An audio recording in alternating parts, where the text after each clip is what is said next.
Your Excellency, Carlos Musyoka, and all dignitaries present.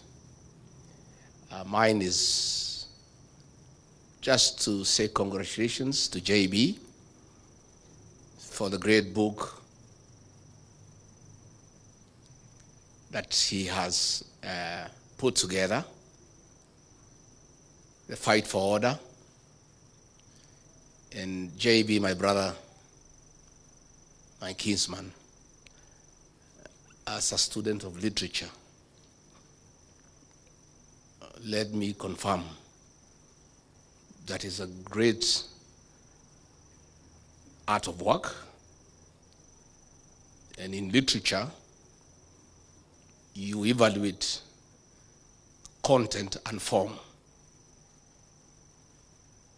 At the University of Nairobi in the 80s, there were two schools of thought on what defines a great work of art.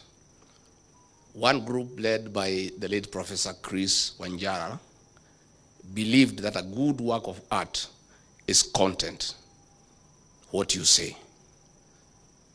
Another group led by Professor Henry Dangasi believed that a good work of art is the form, how you say it. Reading this great book, I want to confirm that it is splendid in both content and form. You have told a good story, and you have told it well. JB Muturi, my brother, is a great friend of mine. We have come from far. We were trying to make Uhuru Kenyatta president in the year 2002, together with Murade. Those days, I used to take Uji Murade. I quit the club. I'm still told you are taking Uji in the layer. And we did not succeed. We proceeded until we made Uhuru Kenyatta president in 2013, and he became speaker. I joined him as a member of parliament in the 12th parliament, and we've been very close. Then we looked for government together. We were in the same cabinet. What JB has written here, especially the latter part, is true. And in the cabinet we served under Gidenji, JB and I were the only true, honest people.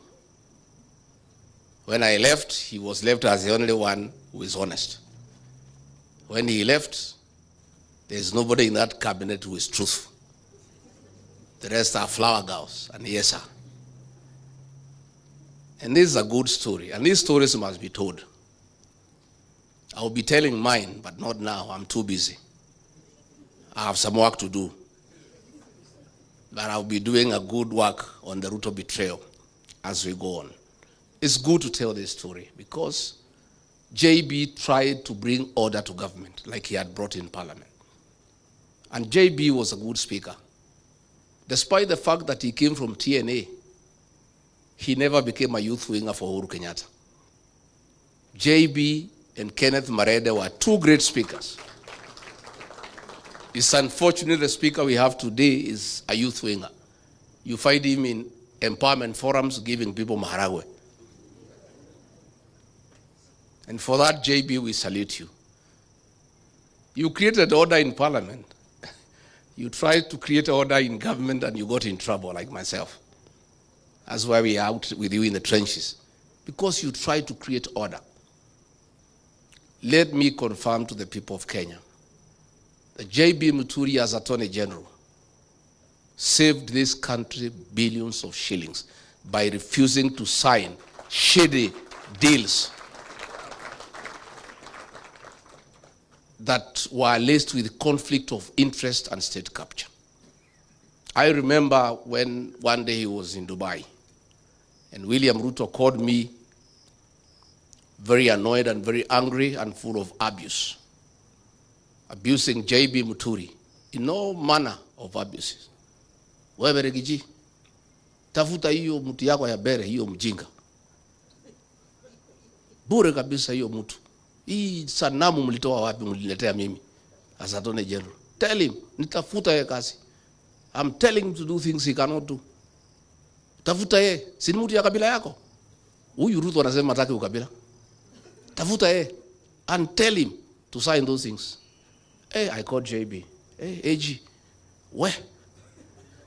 Boss is burning. He is all over. Kwani umefanya nini? What have you done, my brother? You are in trouble. He said I was coming. I'm at the airport, and the boss has called me. I met some business people there and signed a contract on the runway. And I said I can't. I need to look at the document, give it to people at the chambers, interrogate, and advise government whether it's in order or not. I cannot sign. So I called the president. I said, no. Boss, what you're asking JB to do is wrong. He's on transit, and he's being given documents by people he doesn't even know to put his signature as Attorney General that it is right. And he stood his ground. He was trying to call government to order. I remember one day we were in Naivasha for a conference for cabinet secretaries and principal secretaries. And William Ruto called me to his room again and abused me and my community because of JB Muturi. Hii mtu yako ya mbeere bure. Hebu muite hapo mwambie hiyo vitu nimwambie afanye. And he should not tell me anything. I'm the president. I am not a lawyer, but I'm the president. What I want must be done in this country. Can you look for him and you get back here uniambie? So nikatafuta JB, nikaita yeye kwa room yangu. JB, again wewe, you have robbed my boss the wrong way. What's the problem? JB said he is asking me to sign a deal to buy land with the funds from the Settlement Trust Fund, SFT, for putting up an industrial park.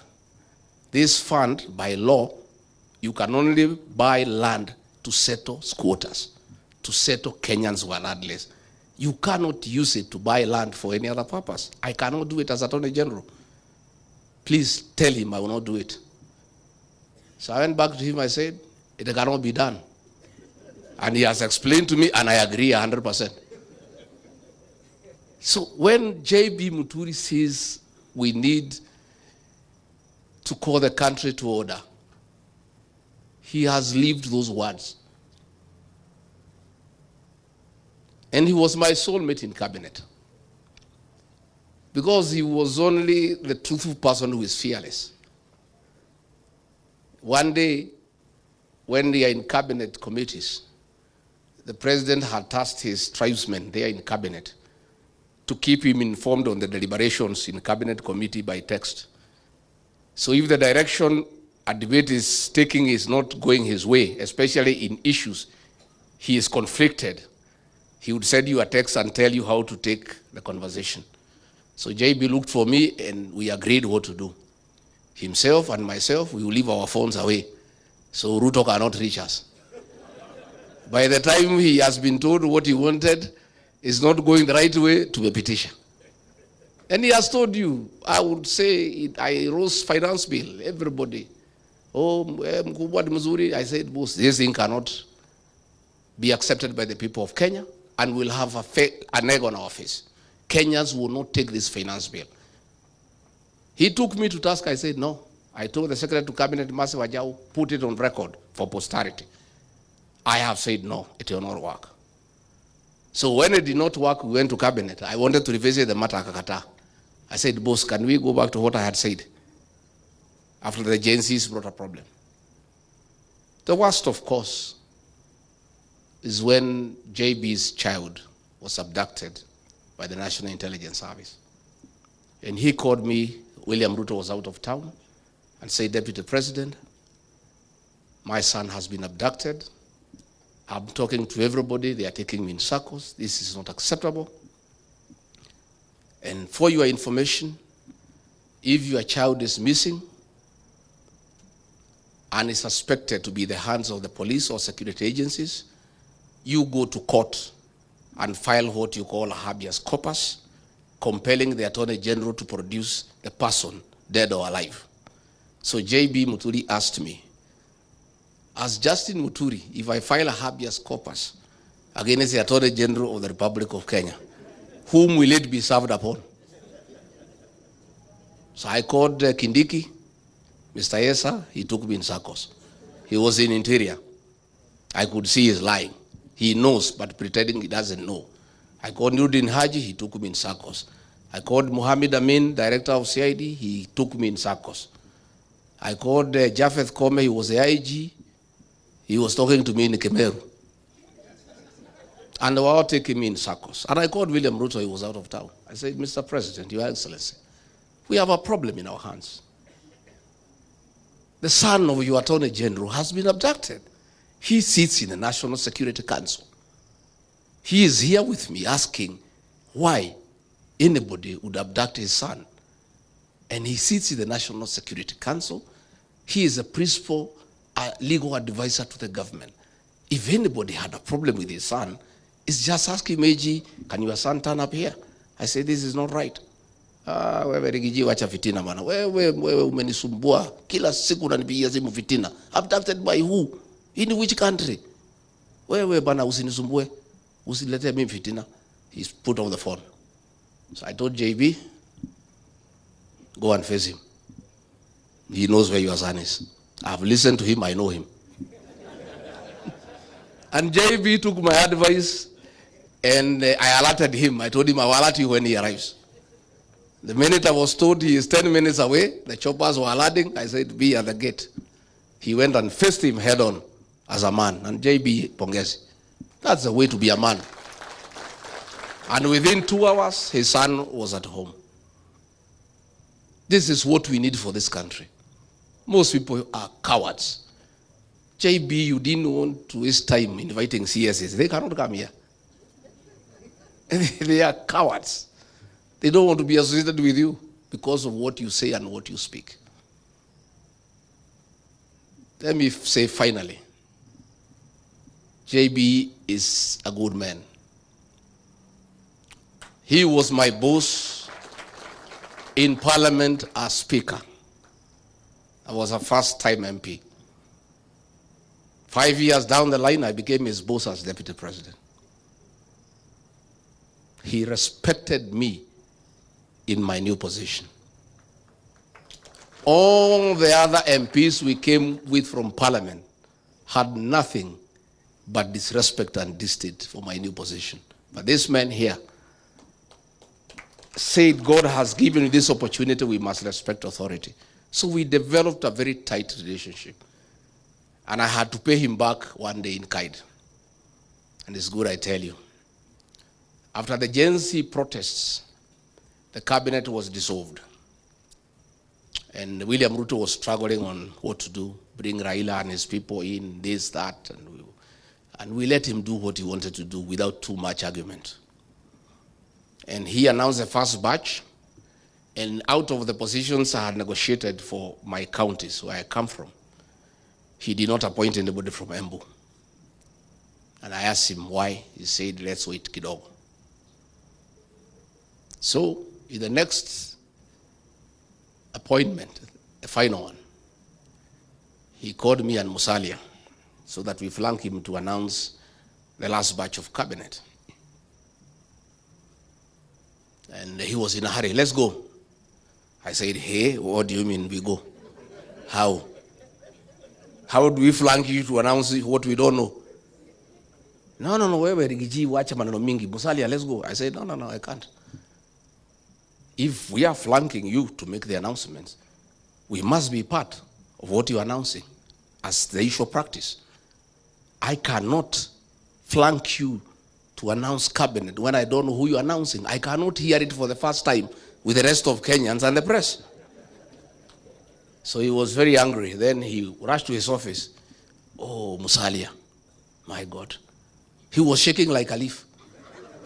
Oh, Mwami, how can you challenge the president? How? Please, this is not right. I say, Musalia, my friend, do you know this announcement, your name could be missing in that paper? The only person who will save is myself because I'm elected. So mimi hata nakusaidia. So he went and brought the list and threw it at me. I looked at it. and found that JB had been dropped from Embu and he had put somebody else. And then I asked him, who is this? I don't know him. You have not consulted me. We had an agreement. Who is this? Oh, is somebody says Barida brought. I said, no, I cannot be party to that decision. Because the other time, you appointed somebody from Meru. I did not argue with you. The people of Meru were asking me, who is this? I don't know. Where is this home? I have no idea. This person I don't know. So if that is your choice, go ahead and announce. I cannot accompany you to make that announcement. He said, wewe Rigathi. Hii ukabila yako itakufikisha wapi? I said, Mr. President, I am not party to that decision. How do I accompany you to announce something I'm not part of? And the people of Embu will be asking me, who is this? But if I'm not there, just go ahead and announce. He kept quiet like 3 minutes. He said, he threw a pen at me. He said, toa hiyo mtu weka hiyo JB yako hapo. This JB, you are crazy about this JB. I said, but Mr. President, this is a good man. And I chair the cabinet committee. This is a solid minister. All the other people you are putting and you have returned, most of them are useless. I sit there and I have listened to this man. And he means well for this country. So why do you want to remove him? What is it that he has done? So he said, chukua. Mimi nikachukua kalamu, nikafuta hiyo mtu na kalamu ya wino, nikaweka Honorable JB Muturi. Nikamrudishia. But then I told him, because I know you, if we go there and you announce the other name because I think that is what you want to do, I'll walk away when the press is live. So that's how JB Muturi got his job back. And after that, I was thrown away, and he followed me. I'm sorry I was not there to defend you another time. So I want to say, as we celebrate JB, this country is blessed with a great leader, a steadfast man, a great man. And JB Muturi, as you have been told to put order into this table. If the formula of nominating a single presidential candidate favors me, and I'm elected as president, you'll play a very important role in my government.